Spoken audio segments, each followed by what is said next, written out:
I think there are two things that make the canticles very special in Britten's output.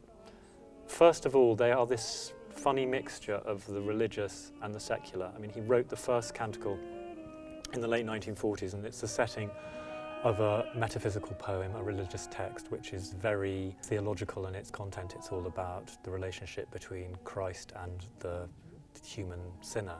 But at the same time, it's a love song to Peter Pears. It's based on the Song of Solomon, the famous love song from the Bible.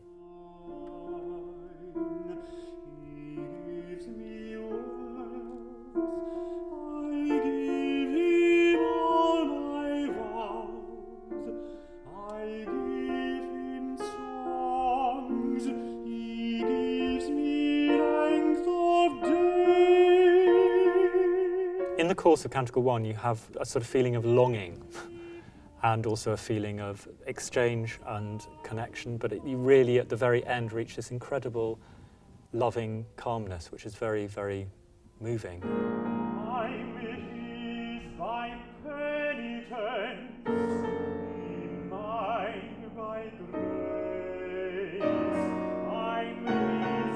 A bit heavier, not so... You need to achieve a very sort of floaty feeling at the end. The voice goes up and down, and you don't want to feel there's any sort of force involved in reaching up to the top, that it's just all floating.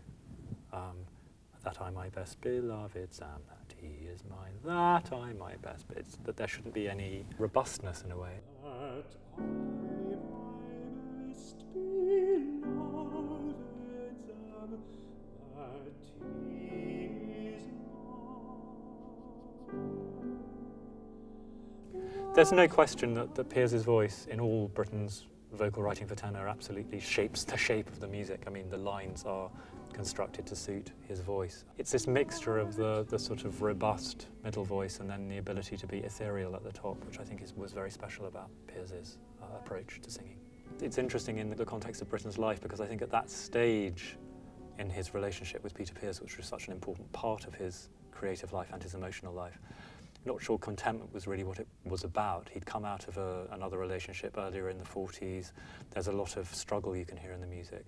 But in a way, it's looking forward to what their relationship became later on and what you find at the very end, which is this incredible marriage of minds.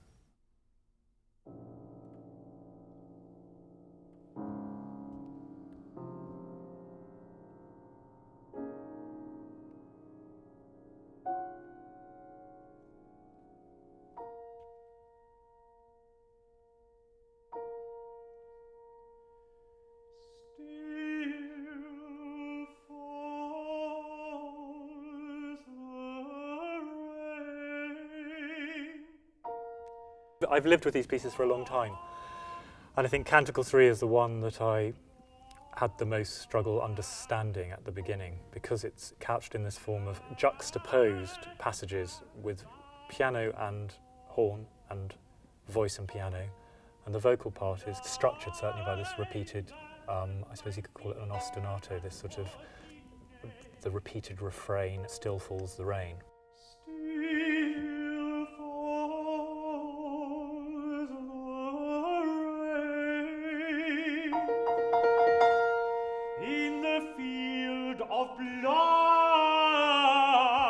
I think Canticle III compositionally was important to him in connection with Turn of the Screw. Turn of the Screw is also a set of variations on the screw theme.